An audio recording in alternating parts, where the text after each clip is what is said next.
Hey, we here at Waiting for Rhino, we make a lot of stuff. You know, a lot of really mean stuff. And a lot of people, real people, not like me, but like you, watching at home, have their hand in making this stuff. You know, at the end of a movie, where it kind of becomes a book for a bit, you know, where the list of everyone's names comes rolling up the screen? Those are all real roles that people have to fill in the production of comedy and movies and such. So you've got your best boys, your gaffers, your worst boys, your basket weavers. You know, they all have a hand in making the final product.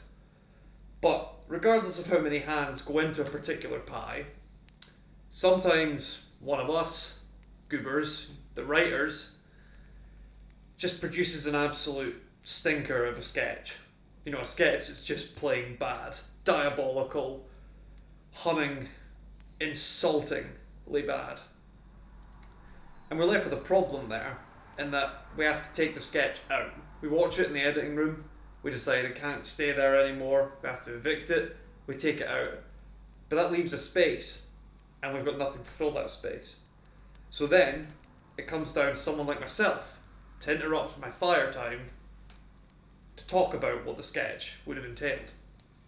So the sketch that would have taken its place in this particular slot followed Chris, or a Chrissy type, you know, the dark hair, the jumper, that sort of thing, as he walked up and down a street in the pissing pouring rain. He'd be going back and forth, he'd have a little bag in his hand, a little baggie, you know, stretched thin, those kind of ones you get out of a takeaway. And it's got a bottle of Iron Brew in it, a 2-litre bottle of Iron Brew.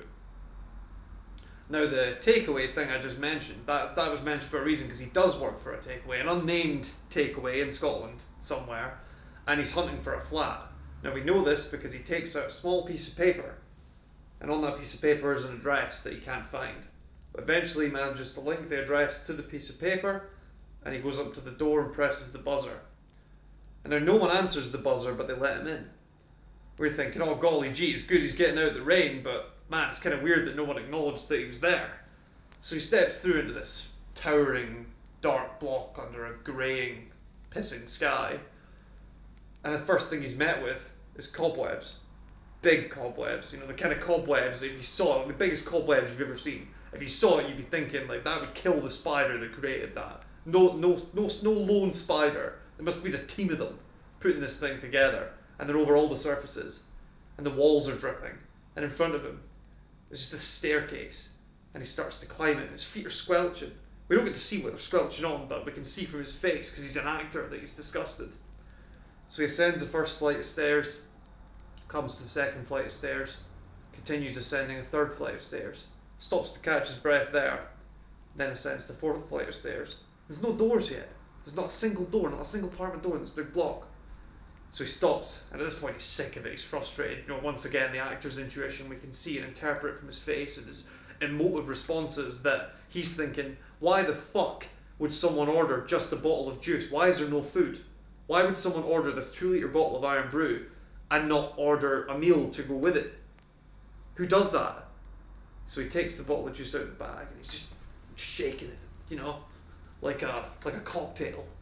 And we're thinking, man, gee whiz, I hope that the person that's ordered this juice doesn't open that as soon as they get it. That's going to be a real mess to clean up. But Chris keeps climbing. He goes up the 5th flight of steps. And what does he see there? A 6th flight of steps. He climbs that as well. And he hits the top and there's a green door. Now keen-eyed viewers would be able to recognise this as the door of our flat. But because of movie magic, it just looks a lot creepier because we've put a filter over it. He goes up and he starts knocking on the door. And I mean like real knocking, like hammering, you know, not like normal angry takeaway driver knocking, but like really, really angry takeaway driver knocking. Like if you were sitting in your living room and you heard this, you'd be like, fuck, someone's breaking in, I better go and get my bat. But instead he just keeps hammering. And then we cut to the other side of the door.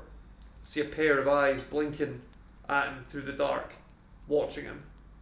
And for some reason, this guy tilts his head up to reveal that his mouth is wet with blood. And like an uncomfortable amount of blood for like a normal guy, you know what I mean? Like this is like slathered.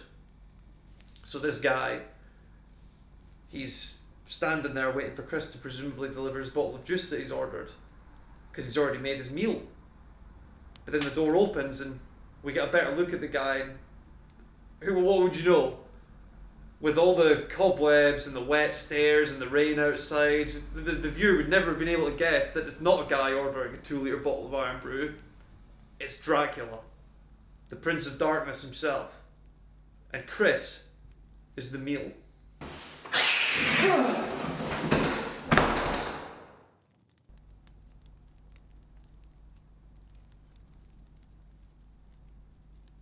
That's the sketch.